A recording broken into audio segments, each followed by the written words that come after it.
going, everyone? Welcome back to the Carry Config podcast. I'm Brandon. And I'm Ron, and here we talk about everyday carry, gear, loadouts, and everything new in the EDC world. How's it going, Brandon? How you doing? Dude, I just woke up. I think you just woke up, and we're getting into it, you know? I think it made it real when you were like, hey, your eyes look kind of saggy. Dude, my eyes look saggy, too. I'm like looking at myself on the screen. I'm just like, oh. What? Man, I mean, it's one of those days, you know what I mean? Like, some days you'll have very motivated, enthusiastic starts, wake up at 5 a.m., start cranking out the vids. But other days, yes, sir.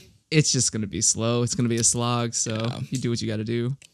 Well, I mean, like, are you stoked? Because this will be interesting. Like, we're recording before Blade, but it will have already happened by the time you guys hear this podcast episode. So we're going to have a little bit of an inception thing going on. But I wanted to ask you, what's your one takeaway that you think you'll have coming out of Blade? Takeaway coming out of Blade. Yeah. Wow, you know, like you have some expectations going into the show, of course, right? And we won't know until it happens. But what's like the one thing you think you'll take away coming out of it? I'd probably say that coming out of Blade, this time it's going to be a little bit different for me, or when you guys see this, it's going to be happen already. But the biggest takeaway I feel is going to happen is the networking that's going to happen at Blade, Atlanta at least, just because of how big the show is. My main focus is going to be more so networking than just creating content. Yeah. Like I'll definitely be creating some like the best content I possibly can, but I really want to build new relationships. That way we can show you guys, the viewers, listeners, a bunch of different new models, new things that you guys haven't seen on the channel yet, that sort of thing. So that's pretty much the biggest thing that I'm going to take away is networking. How about you? For sure. I mean, it makes sense from what you're talking about, just because like we've only ever attended the show as creators, and I feel like it'll be even more significant to you because you're bringing a knife to the show, you know, one that you've collaborated with Urban EDC to design, manufacture, and bring to the masses. So there you go. Look at that beauty. Yep. Give us the quick 60-second spiel. Let's go. Yeah. So for you guys listening, I've been into knives for like 5 years or something crazy now. It's not that much compared to some of you, but basically I collabed with Urban EDC. They're like super down to make a knife, and they're just like, yo, draw up a knife design. That was a lot. That was a lot to take in because I was just like, dude, this is a lot of different models I love all in one. So we're calling this the Urban Minimalist. And it's basically a super minimalistic, super forward feeling knife. So when I say forward, that means that like feels like you want to go through something with it. Oh yeah. Aggressive. Titanium frame lock, craziness. The front side scale does not have any body screws aside from the pivot. Titanium thumb stud, drop point blade. It is getting a compound hollow grind, deep carry pocket clip. And yeah, it's made by someone that's really, really well known, or manufactured by someone that's really well known. That's really cool, man. How does it feel? How does it feel to make a mark in the EDC community, like with the one thing that you love, like the most? Ridiculous. It's crazy that I actually have this in my hands. It's been a year and a half in the making. Wow. A lot of back and forth in terms of emails, communication, adjustments, all that stuff. And this isn't even the final version. This is the prototype 1. So prototype, or the production prototypes, should be in probably within the next few weeks. Yeah. Excited to see that. But absolutely, man. That's really cool. Could you tell us a little bit about like the process, the workflow, like just like high level? So it's kind of hard. Like what we did is I basically just sat down, drew it up on a piece of paper, and then it came home and drew it up on an iPad, wrote down all the specs that I wanted. Yeah. I wanted M390 or 20 CV blade steel, premium blade steel. Mm-hmm. I wanted a hollow grind originally, a crown spine, just like all the specs that I really wanted. Yeah. And then I sent that over to Urban EDC, and then they took a look at it. They were like, oh, we love this. They sent it over to the manufacturer. It still got everything approved. Wow. And it took over a year to prototype it. Of course. At least. So it was just like a waiting game. Yeah. that point. I think I waited like 6 months for the 3D files to come back because I just suck at CAD. So it was just like really periodic, like here's an update every 3 months type of deal. So I was just like, okay, well, let's just be patient with this because who is being manufactured by, they're really well known, and basically it's going to take time for them to actually come up with it. So I was like, okay, we're good. Damn, that's the manufactures all of Pena knives, Chavez knives, Urban EDC knives. When's the embargo on that? I don't know if there is an embargo. Oh, so it's just indefinitely can't utter the words, huh? I want to. I mean, that's just gonna just look up Chavez knives and who makes it. For sure. Well, I was just wondering because like by the time this pod goes up, it'll be like June something. So if there was like an agreement that you couldn't say anything until pre-order, I didn't sign any agreement in terms of releasing who manufactures it, but I'm gonna keep it on the DL until they say, "Yo, you're good." Yeah. That works. Gentleman's code kind of thing. Yep. Fair enough. Well, I mean, nonetheless, it's going to be super exciting, and I'm sure those of you who are sharp in the knife community will be able to catch on to who the manufacturer is, and it's going to be a good time, man. Like, I think after the show, by the time this podcast episode has aired, a few people will have already been able to handle the prototype that you're bringing, and man, it's gonna be sick, dude. I'm so excited for you to feel it. And like handle it, see what your thoughts are, carry it, whatever. I mean, I have 3. So there's the titanium, black micarta, black G10. Yeah. I don't know which one appeals to you the most. So after seeing, I'll have to look at them, man, because I'm sure Yeah. they all look like bangers. And my style is always a little fluid. Like I always enjoy me some good blackout, but at the same time, like the textures and the materials are always something to pay attention to. So that's awesome, man. I'm stoked for you. I appreciate it. Yeah, I'm super stoked too. It's we're 3 years into YouTube and this is happening. Like what the hell? Yeah, crazy. Yeah. And to bring it back to Blade too, I mean, like I said, I think it's going to be really important for you, especially this year, because you're coming to the table with a knife that you've designed. So the conversations that you'll have with makers, with brands at Blade Show will be completely different because you're not just, hey, need some video, need some marketing. Like now it's like, hey, I got a product, let's talk kind of thing. Yeah, so for sure. Completely different. We'll see what's up. Maybe I'm not sure if it's just going to be exclusively sold through Urban EDC, but sure. We'll see. But I mean, you're on the map now. We can disperse. Like people know that you've got an eye for knife design, and you have something that needs to be manifested into the world, kind of thing. So for sure. From there, you could talk about a version 2. You could talk about different types of knives, or whatever. Yeah, whatever. Design comes to a mind. different knife and then call it something else. Absolutely. We'll see. Yeah. Ooh, exciting news! Exciting news. I know. But right, I mean, like talking about collabs in general, I've noticed that these days a lot of people are collabing with different brands, different makers, big and small.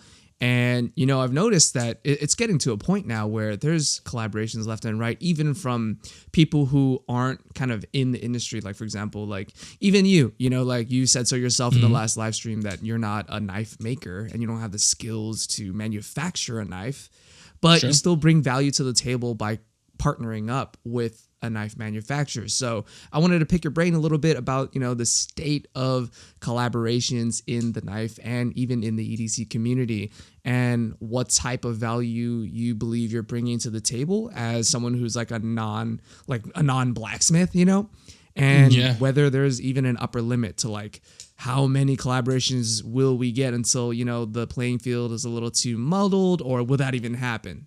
So what do you think? Oh, sure. So when it comes to collaborations, I think something needs to set the person apart from the crowd in that sense, because there's a crowd right now. I see like Ranger Eye collabs all the time. I've done my own collab with Data Crew, but I don't know, like when it comes down to it, like the Urban EDC Supply collab, the only reason why I can make that happen is because we're more prominent figures versus just like someone that's just like, oh, I don't have a following and I just want to collab with this person. The other company is going to be like, yo, who is this? Type of deal. That makes sense. And I'm not just trying to stroke myself here. I'm just saying. You don't have to choice words, sir. That would have been the first word I would have chosen for sure. But yeah, collaborations I feel like really boost the brand. What the value that Everyday Minimalist brings to a company is that basically I can help market it to the masses in that sense. You know, the 500K or however many viewers we have and listeners. And that's going to bring value to that company, maybe help them boost up while also getting our name out in that sense. So that's how I kind of see it. How about you? I mean, like with your thoughts on collabs, like give me the rundown. For sure. I mean, I think there's got to be just mutual value. You know what I mean? Like with any business partnership or, you know, any partnership in general, if you want to cross lines into, you know, personal lives, relationships, friendships, there's got to be mutual value. People have to bring equal effort, equal value to the table for it to be a fruitful, you know, connection, right? So absolutely. You know, like for example, in the case of you and Urban EDC is a marketplace and they work with different brands and they do exclusives and collaborations with the brands that they work with. And they're a direct link to consumers who enjoy EDC gear, knives, all that stuff. And here you have your own 500,000 following, you know, viewers, watchers, listeners, and they have their own thoughts and ideas about what they like about EDC gear. And, you know, you're at the forefront of that because you're leading like the minimal, clean, sleek aesthetic. So you have your own value to contribute to a partnership like this. From what I can see. So as long as there's mutual value, I think there's something to add. And, you know, I think with everyday carry, the fact is it's very preferential and individualistic. Like everybody has a custom configuration that they like and no two setups will be exactly the same because we're all different people. We're all individuals and we have different needs. You know what I mean? That's the beauty of EDC is you can carry whatever the hell you want. I love that part of it. Yeah. I mean, barring like laws or whatever, but aside from that, you know, you know, it's amazing. Like, I think it's really interesting and what keeps it fresh. I think for you and me as creators is just constantly seeing what the community's up to. And like, there's always new stuff. Yeah. And new collab pieces. Absolutely. You know, like you see two of your favorite brands just come together. Yeah. Like I just really want to see a JRW Starco collab happen. Yeah. Do you know how crazy that would be? Insane. In the pocket art industry, I mean, that's huge in terms of collaborations. Could we see 5-digit numbers for secondary if that ever happened? Probably 6-digit numbers. No way. Yeah, dude. If Starco and Jamie came together and just made one piece, I bet, dude, it'd be high-end jewelry at that point. Yeah. Jeez. Yeah. I mean, that makes sense because Starco's already like super, super elusive. And, you know, JRW is getting there. And like, I mean, it's different stuff at the same time, but I think like from what I've seen, like I have never seen Starco sell anything at all. Because it's all tables, or he does his duck race, it's all raffles, right? Like that sort of thing. At least JRW offers like subscription and, you know, regular drops and you know, I think he's done a pre-order once in a while.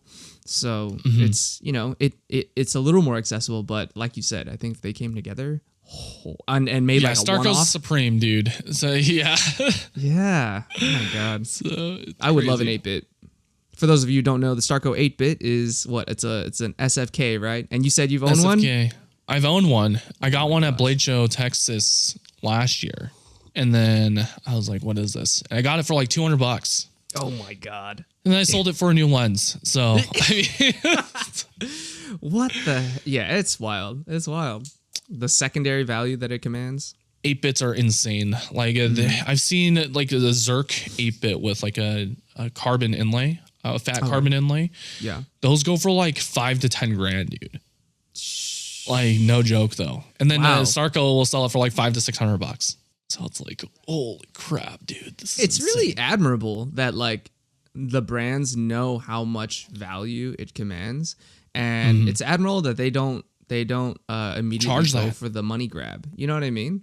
Yeah, they're just like, we're going to keep this exclusive. We're going to keep it at the same price. Yeah. And that's exactly how Supreme does it, right? Like they have, you know, a $600 hoodie that they sell for like $120 or whatever. Yeah. They've always kept it baseline. Like adjusting the price on those, I think could destroy an entire brand if you do go that crazy. It's a little scummy, right? Yeah, exactly. Yeah. But And I think like it's good because then it always keeps the demand high. mhm. And it just always keeps the fans wanting more, you know, and it makes it all that much more elusive because it's like it's not even the money that's keeping people from buying it, it's the availability. Yeah. Supply and demand. I mean, the demand is just so high. There's no supply. Like, Yeah, exactly. And that's what drives the value up, the secondary value, right? yeah. Like Starco, if he made 1,000 8-bits, I'm sure he wouldn't be able to charge like 4 or 5 digits for, or it No wouldn't way. go for 4 or 5 digits secondary, Yeah. right? If it's so Yeah. readily available, right? Mm-hmm. Wow, look at us throwing an economics lesson right now. Holy shit. Yeah, dude, that's wild. That's wild. Yeah. Well, speaking of collabs and new things coming out on your end, you got any REs coming up? Kind of. Kind Not of? gonna lie. What does that kind mean? of. Okay, so, So- there is then, but just under Yeah, wraps. yeah. Yeah, it's under wraps. So I'm not gonna say too much because I've overpromised the community before. I've learned Yeah. my lesson Yeah. in terms of like dropping something and then waiting like 3 months and then putting it out. But yeah, there's some stuff coming out. We've got something coming out. If you want to talk about that a little bit, I mean, For no sure. problem because you're For the one sure. that's designing it. Yeah. I mean, I think we've already said, like you said, under promise, over deliver. We've said enough in the past. If you're just tuning in and you're a new fan, you're a new listener of, you know, Everyday Minimalist, Live with Purpose, and of course, Carry Config. We have been working together for what, 1.5 years now? No, 2 years. Yeah. We've known each other for the better part of 2 years. And, you know, Brandon's thrown out a version 2 of his signature logo, RE, and Ranger I. And I did a re-release of my version 1, and we decided that we're going to collab on a few Ranger I pieces later down the road, one of which will be themed around the Stay Hydrated kind of moniker that you've developed Yes. for yourself, right? Like you start off every video sipping some water, staying hydrated. Yep. Got to, man. Yeah, Otherwise, yeah. my lips get too dry.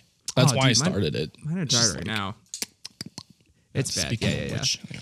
And the worst is when you like get too excited about something and then you like smile really big and then it cracks right in the middle. Oh, I hate that, dude. Yeah, and you could tell when it's coming on too. You're like, uh-oh, today's the day. I can't be overly excited. Otherwise. Yeah. Yeah, but Stay Hydrated Ranger I, that's in the works. I think it's just like we suddenly got inundated with project after project, and then Blade Show Atlanta is here. So, Dude, this past 2 months has been brutal. Like, we talk about burnout. Like, oh my God. it's tough, man. Yeah. I think and I've keeping done up, more like, research on burnout in the last like 2-3 months than I have like the entire time Ever. I've been on YouTube. Yeah, dude. And like, it's not even like being in front of the camera. It's more so you can also burn out just by having the feeling of having to like create content in terms of like posting on Instagram, communicating through Yeah. Instagram, like talking on the phone with people or companies, that sort of thing. That all just gets into it. Yeah, so it's like been just the crazy 2 idea, months, like, dude. oh man, I got to keep going. I'm on like a 14-day streak of posting YouTube shorts. I got to keep going. And it's not even, you know what's funny? It's actually the opposite. Like once I pick up the camera and start shooting, I'm good. I'll flow. You're motivated, right? Yeah. Yeah. Yep. And it's just effortless at that point because you're already, you know, going into your design flow. You're already like, you know, churning those ideas, and that's fine. But like the first movement or like the looming deadline of like, oh man, I got to get up and do this like again and again and again. It wears, man. Like burnout's real. We talk about this like every episode. Every I feel single like. episode. Anyways, anywho, yeah, creators burn out. Yeah, it is what it is. But you know, we come back stronger and we come back better. I think that's Yes. that's the moral of the story there. Mm-hmm.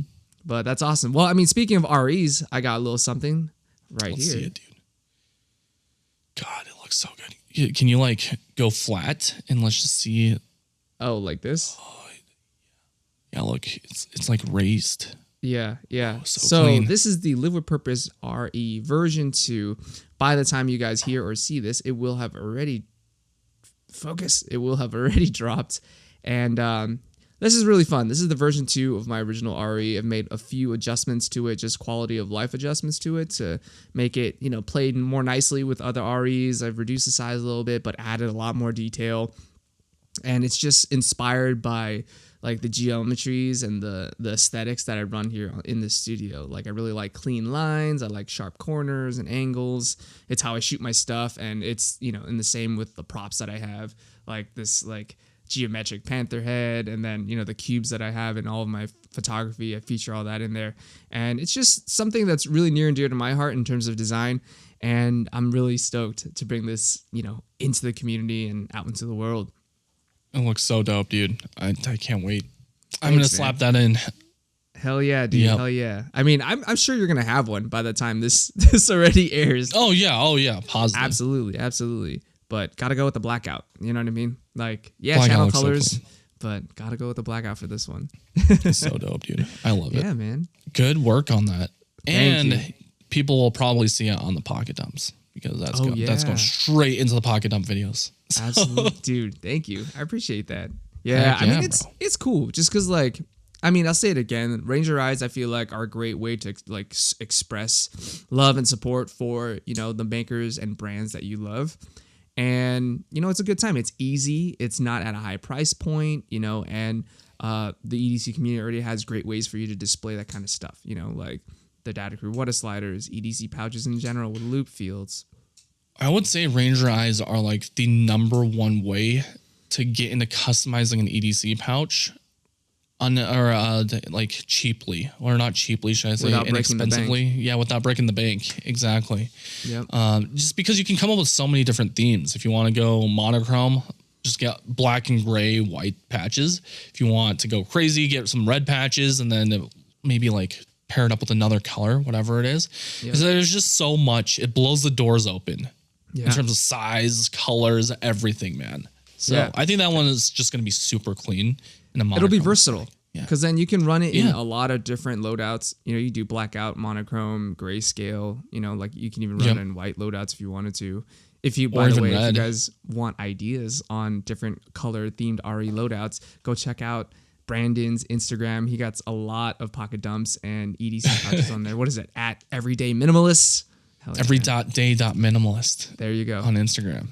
There you go. Yeah. So, I mean, it's like you said, it's super customizable and it's fun, you know, without breaking the bank, just because EDC is expensive in general. It is, dude. It's so expensive. And Ranger Eyes, I mean, they can get expensive, you know, like $300 for like a Starco one. Oh, but man. like, That's true. Back again with the Starco. Single batch. Yeah. We got to have that man on our podcast, man. Dude. Yeah. Donnie is dope. We could. I mean, if you guys want to see guests on the podcast, let us know. Shoot us a DM on Instagram, and then we can add Carry possibly. Config. You know, we're always on there. I mean, I think with the projects that we've been doing lately, we've just been neglecting the Instagram just a little bit, but Quite a bit. Okay, being real. But I think, you know, after Blade, you know, by the time this airs, I think we're going to reconcentrate. And I really think that we have an opportunity to like up the frequency and kind of just like have a lot more, you know, like deeper dive topics in Everyday Carry, just in this forum, just because it's super chill. We're vibing back and forth and, you know, getting a lot of ideas on, like you said, potentially, you know, guest speakers and just getting fresh ideas. Yeah, I mean, we don't have any plan to stop doing this whatsoever. Yeah, I've been having a good time doing it. So yeah, right. It's kind of centered our Wednesday mornings, right? Yes, and thankfully the lawn people are done. Hey, there you go. Sound quality. Oh my god. Yep. Yeah. Don't you hate it when you're like ready to like press record, and as soon as you're about to, you hear like. Brum, brum, brum. You'll just see me like, you'll just see me flip them off through the wall. Just like, F you, get out of here. Yeah. They'll see that for sure. They'll know. They'll get the message. Yeah. See an angry Brandon down here. Like, ugh. Yeah. Oh, man. I really wish I could ask you about like what you thought about your travel loadout to Blade, but we haven't done it yet. Next week, I've been getting so many requests of just making a dedicated video, full-length video on what I'm packing. Yeah. And I'm just like, this is going to be way different because we're content creators, like I said, but maybe I could just make a separate video on the EDC gear I'm bringing because I usually bring like 10 to 15 knives. Yeah. Like that's normal. Whether it's, you know, Blade Texas, Blade West, whatever. And then all the pouches that I bring, because like when we met up, I had like every single variant of, or no, not every single variant, but every single pouch model in that sense. So we'll see what's up. Are you going to be rocking any pouches on you, or what are you going to have? So I think I'm going to bring my Dan Matsuda. Just because I got, you know, like the nylon black, the standard, and I haven't been able to properly use it that much. So I saw how you used it at the show, and I really liked that you were able to store like several different knives without scratching each other up, you know, in the same pouch. And, you know, I think that'll be a good way to run it, at least for Blade Show. And then I'm probably going to pare down my backpack, you know, because last time I brought the 35 liter and it's big, and I ended up just leaving it most of the time. So I think what I'll do this time is I might use it for travel, but then for walking the show, I'll pack light. Oh, okay, cool. I was speaking with Jamie. I think we might be able to use him as a home base. Oh, for sure. Possibly. So, yeah. And then I might be able to get you in early.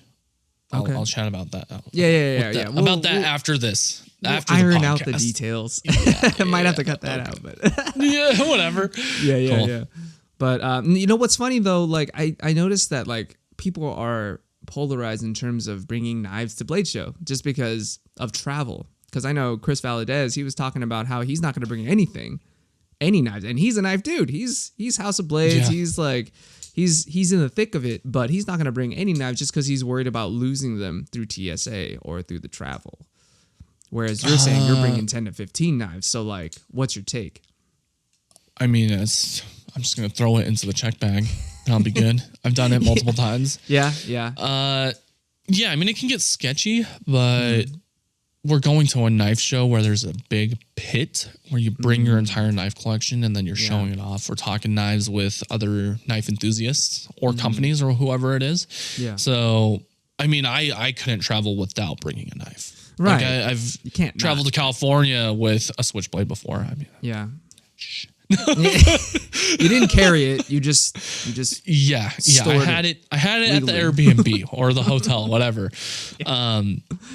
But yeah, I've never had any knives get lost, any EDC gear get lost in that sense. Sure. I mean, yeah, I probably need to get a new suitcase, but we'll see how. Yeah, I think it might be time to upgrade the travel carry. But I mean, have you planned your travel loadout yet? No. No, This next week. Still too far out in advance. Okay, well, I mean, we'll just have to do like a. I think aren't you planning to do like a post show video? Yeah.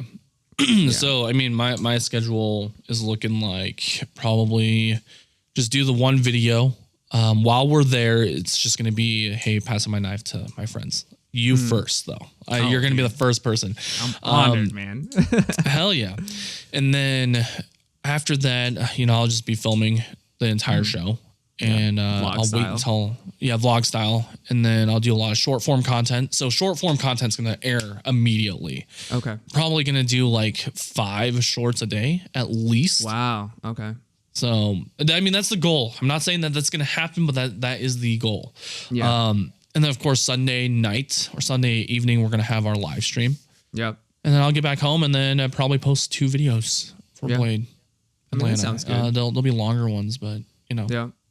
I've been like conflicted just because like I've been thinking long and hard about, you know, which way to go about it. Like I think we loved the play-by-play video publishing that we did at Blade Show Texas just because it was a lot of coverage. It was instant coverage. But at the same time, like we got no sleep. It was a slog. And I think by the second day, we were suffering a little bit, even creatively speaking, you know? Well, I went for what we did, because we did House of Blades tactile shop tour and then stacked on with the vlogs and everything. So it was a lot. It was yeah. And I don't know if like, I feel like there might be more value added if we did it, you know, like some during, but also some after, just because, you know, we have time to digest it, all the things we saw, and we're able to distill in the best way possible what happened at Blade Show. Yeah. The highlights are going to be the best of the best during the show type of yeah. thing. So Hell yeah. And I have to admit, I didn't like my short strategy was like non-existent for Blade Show Texas. I think on the second day you're like, hey, are you going to make any shorts? I was like, oh, I probably should. And I made like one or two, but no, I think that's really good because it's a really quick way to make like on-demand content on like live events and have it still be timely. And it's really easy to like tack on to really exciting shorts content because you could just walk by and say, that is a ridiculous knife. Let's do something about it real quick. And it takes I mean, I literally did that at Blade Texas and everyone loved it. I was just like, hey, this knife has a secret feature. Boom. And then it was done in like, 5 minutes, whatever it took to film it. But a lot of my, the population of my audience, I mean, a huge population is on shorts. So they love that type of content. I'm just like, okay, let me feed it to you guys then if you want it. No problem. Yeah. Which is amazing. I mean, I think that's probably where our strategy might differentiate just a tad, just because like you have that massive shorts following, but I don't just yet. And people know me for my long form content, or at least the following that I have knows me for my long form content. So I think I'm kind of approach it from more of a balance thing too, where like, the long form will be there. And also I want to expand into shorts more just to experience that growth. But I'll have to like make sure there's a good balance of both. Oh, I'm sure you'll be good, dude. No worries on that. You're going to do just fine, Rod. Dude, thank you. I'm stoked, man. Like the growth is always on my mind. I got to make sure, we're putting bread on the table kind of thing. Hell yeah, bro. But it's great. Well, I mean, I got one more thing I want to do, and this will be new. It'll be a little game we're going to play. So what I want you to do is pull out your Instagram feed, and I want you to look at the first 5. I'll do it too. I want you to look at the first 5 brands or makers that pops up on your Instagram feed, and then just simply cop or drop. Would you cop their latest product that they're showing right now, or pass, and why? Okay. First thing that popped up, Shergorov knives. What is this? The F95 NL. That's what it looks like. No. I would drop that. Oh man. Okay. I don't know, dude. Shiro, I had a Quantum Ursus or whatever you call it, and it's just just not your thing. Not my thing. I mean, they're very minimalistic, but I don't know. They just kind of feel steak knifey. Oh, if that makes sense. Like with the blade shape. Like, check that out. Oh, okay, for sure. Kind of feels steak knifey. So. Yeah. Okay. So my first one is Evergood's bag. Yeah, I would cop that. That's the zipper puller kits, and it's like a good accessory for. It's not the bag itself; it's the zipper pulls. Oh, okay. Yeah, so I always mod my pouches, my backpacks anyway, and add zipper pulls, whether it's a Maxpedition, like actual like molded zipper pull, or I just make my own with lanyards, just because it's an easier interface, it's a faster in and out, and I would absolutely crop. I would absolutely crop it, dude. Crop it, dude. Let me see next brand. Where's the next? I have a lot of like. Rally car crashing. Rally car crashing? Yeah, I don't know what that is. Okay, so Titanium did a Plague collab. Oh, what? For the Para. So, these are for the Para 3. Is it a Plague? Oh my God. Okay, this would be a cop. 100%. Yeah? Para 3 Plague Titanium collab. Oh, wow. So I mean we were just talking about collabs. There we go. There's a really dope collab that is coming out on the 30th. Okay. So next Memorial Day next time. Tuesday? Yeah, pretty next much. Monday or something? Yeah. Tuesday, I think it is. So what struck you about that collab that you wanted to like instantly cop that? Is it like the design? Is it the quality? Is it the texture? It's the scale itself. Like the overall shape of it, it just looks different than the normal Para 3. Because the normal Para 3, like it has like a swedge at the bottom of the hand or on the handle, and I'm not a huge fan of it. So this just makes it look a lot more minimalistic in terms of the overall shape. And then Plague is a really, really renowned, well-known creator, or I guess maker, in terms of pocket art, beads, stuff like that. I mean, I'm all about his misfortune cats, the REs. The little REs. Yeah, dude, I want a set. I'm not even a cat person. I'm a dog person. I'm deathly allergic to cats, but I just really like. I am a cat person. I know you are. Oh man, I'm surprised I didn't come away like when I visit your studio. I'm surprised I didn't. Dude, come it's away sterile with, down here as much as I possibly can. Fair. Yeah. Okay, I respect that. All right, so number 2 on mine is Black Ember, and this is it's the DOP kit for travel. So very timely because we're about to go to Blade Show Atlanta / am coming back from. But I mean, I really love. Okay, first of all, I would cop this for sure because Black Ember equipment has always been super clean, Hypalon materials, very sleek, and I really enjoy that type of aesthetic to begin with. And for them to make something functional like a DOP kit for you to, have all of your toiletries, your travel essentials in one spot, I always recommend doing a DOP kit of some kind, even if it's just like something simple you get at your local store. Like to have a waterproof bag where you put your toothbrush, your toothpaste, contact lenses. Target one. Yeah, I have a cheap Target one. I mean, I think you saw it at Blade, Texas. I mean, hey, if it works for you, whatever, Goodfellow one. But yeah, it works. I'm a bag snob, so I gotta get in with the. I need to get bougie with this. Yeah, for sure. Okay. All right.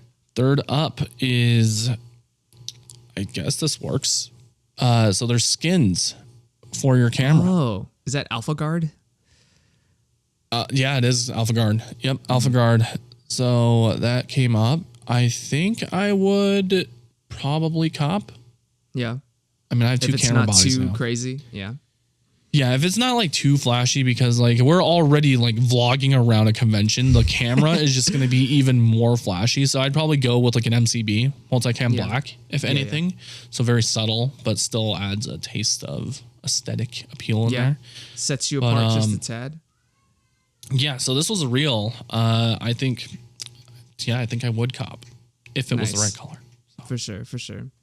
Dope. Okay, so next is a reel that one of my creator buddies, Keyfro, posted, and it's on the HO2 sling. That's a Tom Talk sling. And I did a video on this. It's like a medium-sized sling, 4.5 liters, and it has like an asymmetric strap system. So when you wear it in the front, you wear it in the back, it's still like pretty comfortable and ergonomic.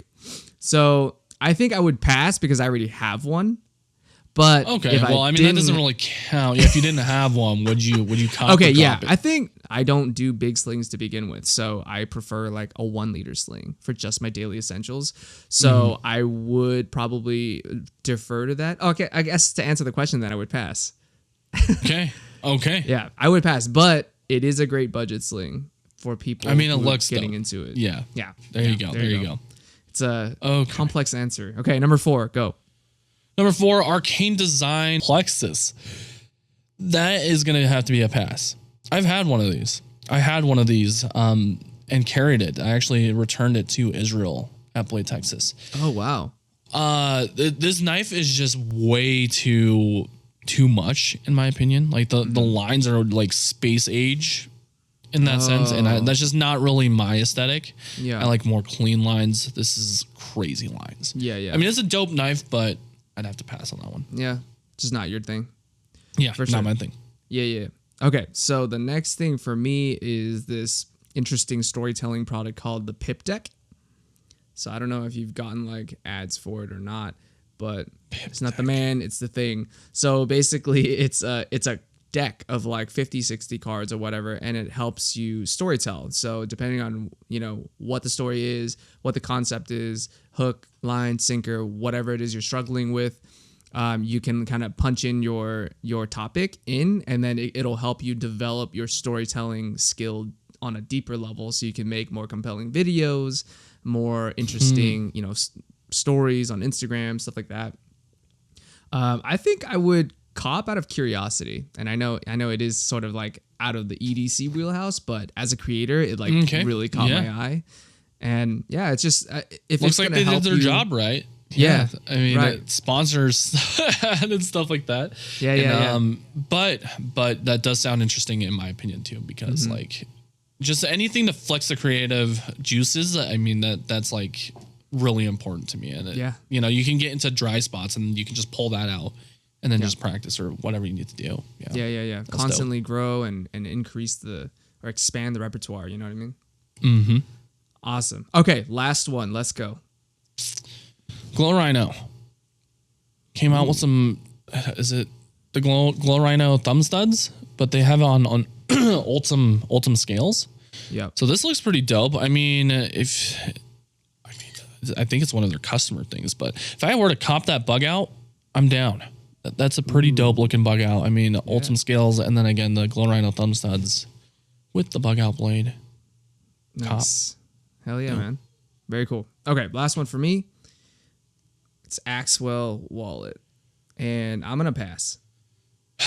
Yes, I would too, because they've reached out. I'm just like, yo, this is just like a rich knockoff. I'm sorry, man, I can't. For sure. I've handled one. They've sent some out for me to like kind of test out, review, and I like the concept, but it's just too bulky to me. Like the plates are really thick, and I mean they tested it. It's bulletproof. It'll stop a bullet. But I don't need a bulletproof wallet. That's what I'm saying. Yeah, that's what I'm saying. Like it's a cool concept, just maybe not for a wallet. You know what I mean? So yeah, overall, like just the experience of just using it as a wallet, I found it to be very like resistant. It's on elastics, but it's very strong. So getting your cards out of there is like kind of tough. And yeah, it's just too bulky for my taste. And they have this feature where you can interchange the plates. Like you can pop out the gold plate and put in a different one, so you can accessorize it. But yeah, I don't know. I think for what you're paying for, I'm gonna pass. you know the wallet I like. So yeah. Comparatively, I have the wallet a lot. you like in my pocket. Yeah, is it thicker? Is it thicker than that by quite a bit? Or yeah. Oh yeah. Okay. Yeah. So it's noticeable in the pocket. It's definitely heavier for sure, because it's like stainless. It's like steel plates in your pocket. Yeah, the only heavy thing that's going in the pocket is a knife for me. Yeah. So. Yeah. I mean, that was fun. Thank you for going through that with me. It's fun to see, that was sweet. What's on your Instagram. There's some passes. I mean, there's some rally cars, jumping into trees and stuff, but whatever. Gotta have a balanced feed life, Yep. Cool, dude. Well, I mean, I think that's a good place to wrap things up. You can check out this podcast on all major podcast platforms: Apple, Google, Spotify. You can also find a video version of this video podcast on my YouTube channel. We're alternating posting. This is the 4th episode, so it's going up on my channel. We'll leave all the links in the description info below, so you can check it out for yourself. I hope you had a good time. I know I did. I'm Ron. I'm Brandon, and you guys have a great rest of your day. We'll catch you on the next one. Peace out. Take care.